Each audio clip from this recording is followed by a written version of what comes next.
For the second experiment is the compression one. So for this one, we are placing the sample between these two plates. So there is an extra attachment for the compression test. We need to fix this plate to this lowest edge. So now first we are going to fix this lower cross edge, this plate to the lower cross edge.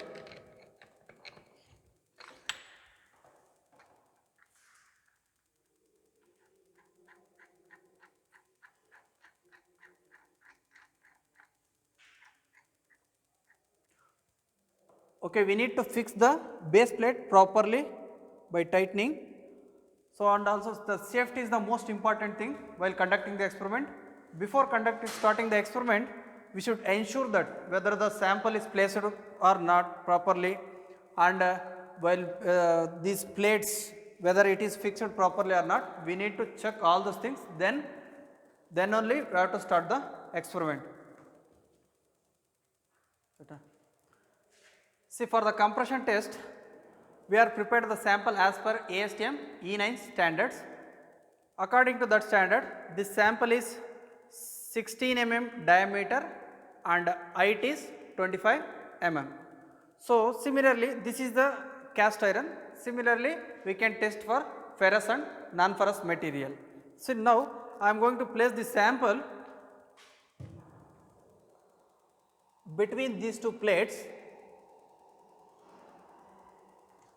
Now initially I will adjust this. After placing the sample, we need to bring this lower cross head near to the sample by pressing this down button.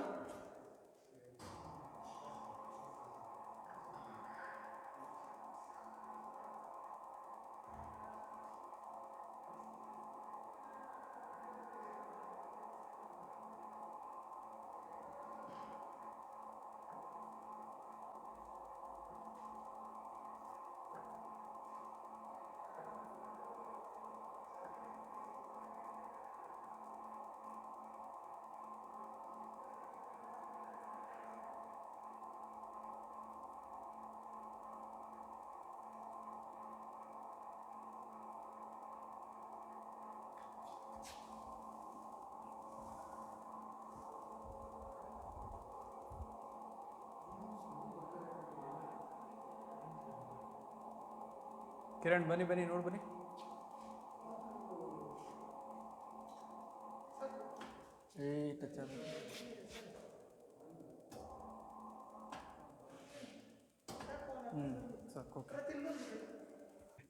Now we need to enter the sample dimensions manually here.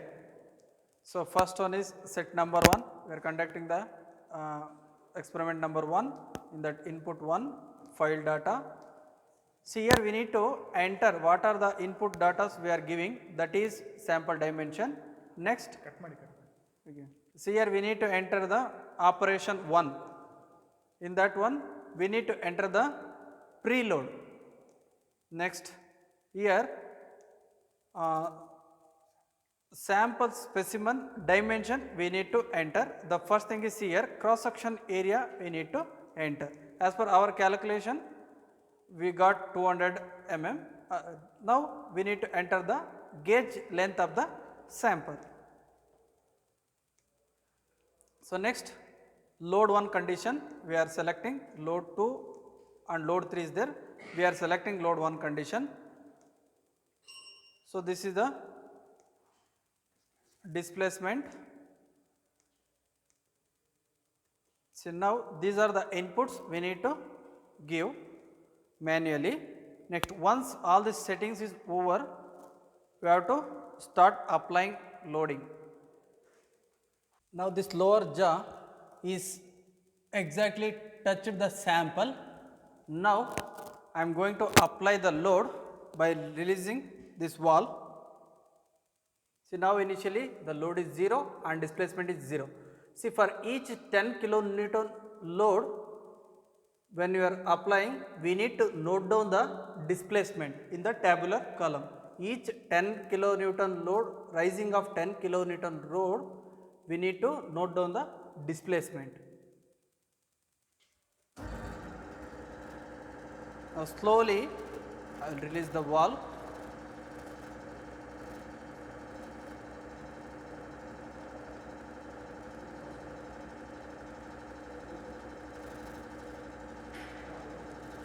See now for 10 kilonewton is 0.5.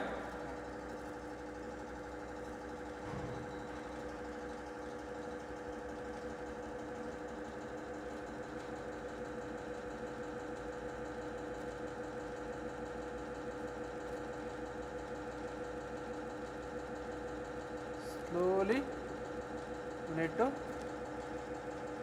the load.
See, at the load of 160, the sample got cracked on the surface.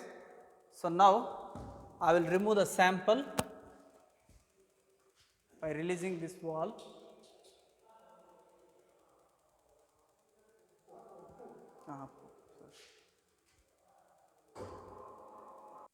See, it's a shear failure happened after the load carried the 160 kilonewton. See, this exactly it has broken at 45 degree. See, this is a brittle material, so the breakage has happened, crack has happened. But if it is mild steel or ductile material, it will keep on take the compression load because that have more compression strength as compared to brittle material. See, for brittle material, when you conduct the compression state, we will get this kind of failure, shear failure.